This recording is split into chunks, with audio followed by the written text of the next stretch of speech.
Сегодня процесс целиком. Меня зовут Юлия Сайфан, я художница. Рисую, рассказываю и показываю. Вначале я хотела сразу взять основной тон заднего плана, потом поняла, что он получается слишком холодным, и решила прокрыть все теплым зеленым, почти желтым, а потом сверху работать.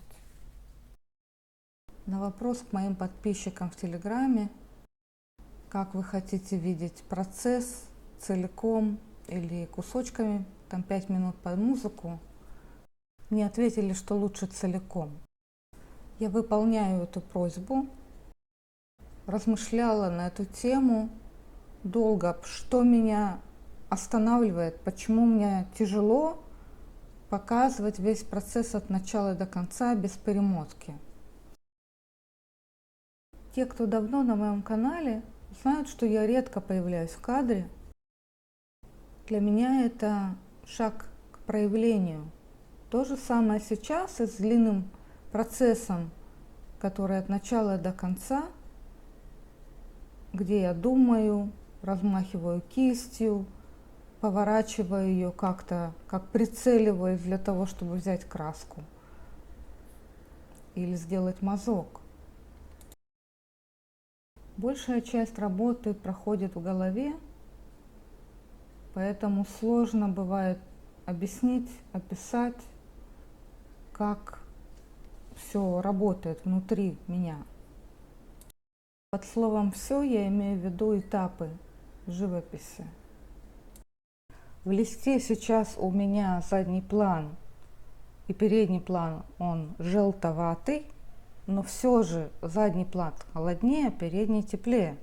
Река будет через коричневый, кроме этого отражение мальчика в воде, оно должно быть коричневым, а кусты сзади мальчика будут холодные. Работа целиком будет теплая, но внутри ее задний план холоднее, передний теплее. Пока я намечаю фигуру мальчика оранжевым, вернусь к общим вещам.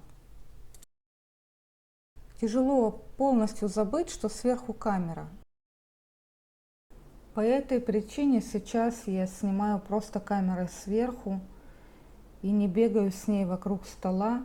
У меня просто собьются мысли, и я не смогу ничего рисовать. И потом я испытываю чувство ненужности. Мало просмотров, мало комментариев. Основные мои зрители с России.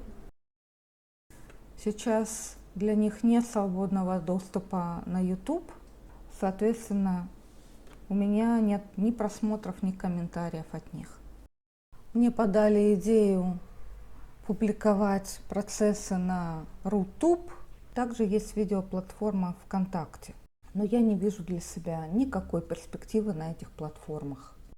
Поэтому, если вы все же подключились и в свое свободное время смотрите мое видео, большое вам спасибо. То, что касается просмотров, это еще полбеды, но комментарии. Иногда я себя чувствую такой попрошайкой, которая ни за что просит похвалу. К сожалению, для продвижения контента на этой платформе нужны комментарии, и я вынуждена каждый раз об этом напоминать.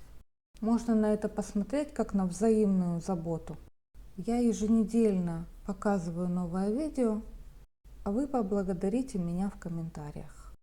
Возвращаясь к тому, что происходит в листе, я определилась, где у меня фигура мальчика, масса деревьев сзади, передний план речка, парусник.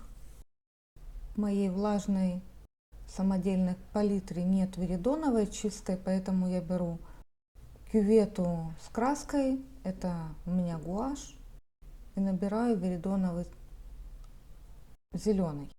Это основной зеленый, с него можно намешать как теплые зеленые, так и сделать его еще холоднее, чтобы он стал цветом морской волны. Основной зеленый.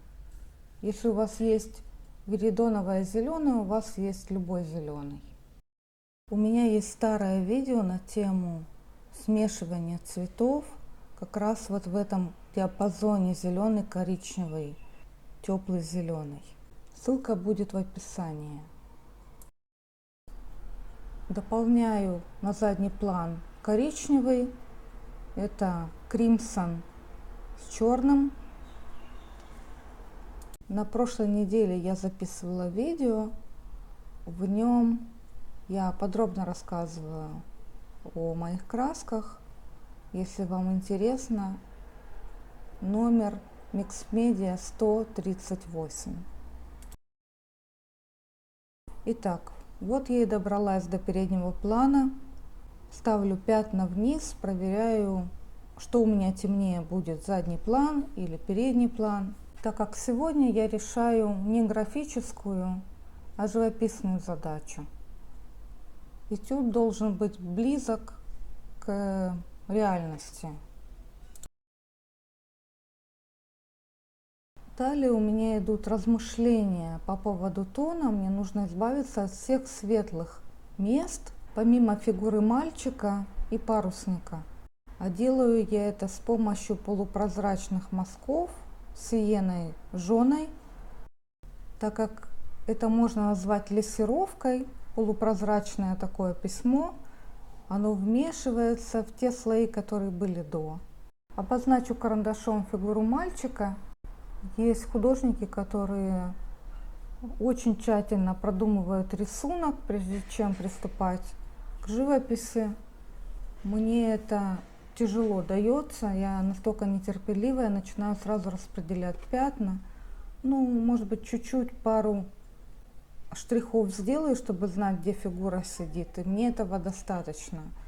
Считаю акварелистов самыми терпеливыми художниками, какие только бывают, потому что они так прорисовывают рисунок, что, наверное, после такой прорисовки я бы не смогла приступить к краскам, потому что боялась бы все испортить. Потому что рисунок часто такой тщательный и подробный, совсем не про меня. Когда я была нежным ребенком, 14 лет, мне приходилось очень подробно прорисовывать рисунок под акварель. И признаться, это было одним из мучений в моем обучении. Плоской кистью нахожу, где конечности мальчика, колени, локти, ноги. Фигуру я пишу не так часто, вообще с натуры не получается никак. Если с экрана компьютера или телевизора я рисую портреты часто, то с фигурой вообще никак не соприкасаюсь. И это прямо очень чувствуется, как я ковыряюсь на одном месте. Но то, что дает мне уверенности в себе, это то, что в любой момент я могу взять широкую кисть и все это смыть. И заново начать работу, или перевернуть лист, начать ее заново. Для меня это не составляет никакого труда.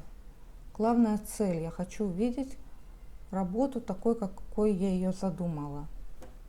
Насчет предварительной проработки рисунка должна вам сказать, что это темперамент художника, вот его личные качества, насколько он терпелив, скрупулезен, отражается и в живописи.